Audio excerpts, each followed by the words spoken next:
안녕하세요. 이경섭입니다. 얘는 몰라 외침 주인공 몰라이고요. 안녕하세요. 몰라입니다. 몰라가 이렇게 이제 흰 색깔에다가 이렇게 좀 특히 목욕하고 나가는 사람들이 참 예쁘다 그래요. 특히 얘가 좀 성격이 원만하니까 사람들이 너무 좋아하는데 요즘에 저희 집에 이제 거위를 기르는데 이게 거위랑 같이 놀면서 가끔 그 거위가 그 싸는 건지 아니면 거위 똥에다 자기가 굴르는 건지 그 거위 똥 그 시퍼런 게 그냥 이렇게 곳곳에 묻혀가지고 아주 꼴보기일 때가 많이 있습니다. 그럴 때마다 얼핏 생각나는 게 한국 속담 중에 똥 묻은 개가 겨 묻은 개를 나무란다 그러는 그 속담이 있죠. 그와 비슷하게 또 그 기독교적 그 잠언이 있더라고요. 보니까 그 내 눈에 대들보가 있는데 남의 눈에 그 티끌을 보고 나무란다. 그러한 얘기를 이렇게 보면서 참 비슷한 얘기인 것 같아요.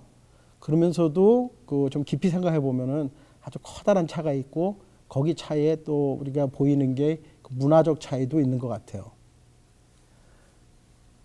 문화적 차이라 할 때 보면은 그 기독교적 그 관점에서 보면은 사실 그 차이가 상당한 그 기능 면에서 차이가 나는 것 같아요.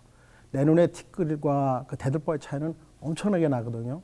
근데 그 반면에 그 한국적 그 속담, 그 잠언에서 그 똥 묻은 개, 아니면 겨 묻은 개, 아니면 뭐 재 묻은 개, 뭐 여러 가지 그 표현이 있지만 사실은 보면은 전혀 차이가 없는 기능 면에서는 밖의 모양은 다를지 몰라도 그 펑션에 대해서는 전혀 차이가 없는. 그래서 그걸 좀 단면적으로 보면은 그 체면 문화, 아니면 그 거칠의 문화 그렇게 표현이 좀 달라질 수가 있어요. 똥 묻은 개라 하면은 사실 그 표현이 그 여러 가지로 표현할 수 있는데 그 중에 제일 우리가 가깝게 느낄 수 있는 게 그 실패한 자, 아니면 별 볼 일 없는 사람, 아니면 말만 하는 사람 그런 식으로 표현이 되죠.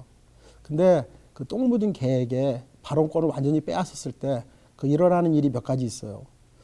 그 중에 하나가 당연히 그 똥 묻은 개의 그 자아 의식을 완전히 망가뜨릴 수 있죠.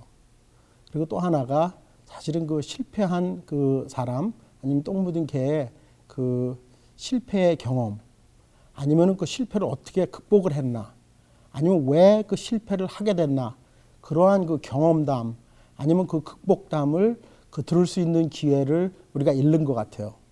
근데 제가 사업을 한 거의 30년 하다 보니까 그 사업에 도움되는 그 조언을 듣는데 사실 좋은 조언은 가치 있는 아니면 영양가 있는 그 조언은 그 성공해서 큰 회사 운영하는 사람들이 하는 말보다는 사실은 내가 어떻게 실패했나, 어떻게 회사를 말아먹었나, 아니면 어떠한 문제를 닥쳤을 때 어떻게 겨우 살아났나, 그러한 그 조그만 즉 똥 묻은 개의 그 경험을 들을 때 훨씬 더 도움이 되는 것 같아요.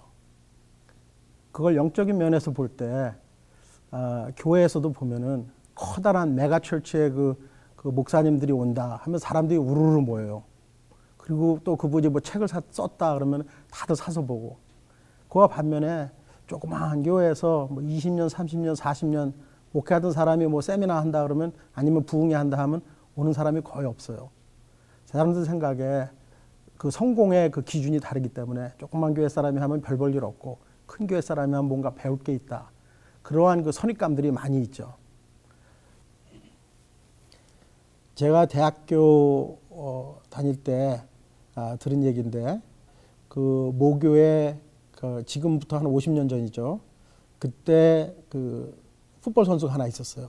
평생 후보 선수였어요. 주전 멤버로는 한 번도 뛰어보지 못하고 그냥 그 영어로는 벤치워머라고 그냥 후보로서 계속 있던 사람이 있는데 이분이 그 졸업을 하고 한 20년 지난 후에 그 이 베이에리어에서는 가장 그 이름난 49라는 그 풋볼 팀의 수석 코치가 됐어요. 그리고 나서 3번이나 슈퍼볼을 이기는 아주 영광을 차지한 분이 있어요. 그 빌 월시라는 분인데 그분한테 어떤 사람이 그 인터뷰를 했어요.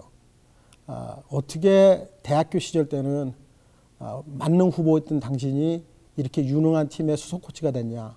그러니까 이분이 대답이 씩 웃으시면서 하는 게 나는 코치로서 그냥 선수들에게 이렇게 뛰어라, 이렇게 던져라, 이렇게 받아라 지시만 할 뿐이지 내가 그거 직접 할 수도 없고 또 할 필요도 없다. 그렇게 대답을 하시더라고요.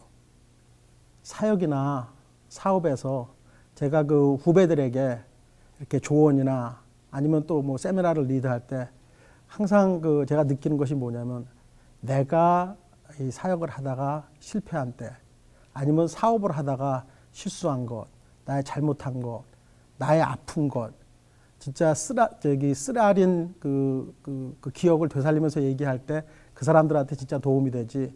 이것을 멋있게 포장해가지고 달콤하게 내가 멋있게 이렇게 성공했다 얘기하는 것들은 사실은 듣기는 좋을지 몰라도 별 볼일이 없는 것 같아요. 그래서 제가 요즘에 와서 느끼는 게 정말 내가 똥 묻은 개가 돼서 그 재 묻은 후배들에게 좀 이렇게 가리키는 게 오히려 가치가 있지. 내가 멋있게 치장하는 것이 아니면 크게 성공담만 나누는 것이 최고가 아니다. 그러한 생각을 해봅니다. 사회나 교회에서도 사실 이 똥 묻은 개에게 그 발언권을 주어야 그들에게 우선 자아의식도 살려주고 또 그들에게 배울 것이 있는 것 같아요.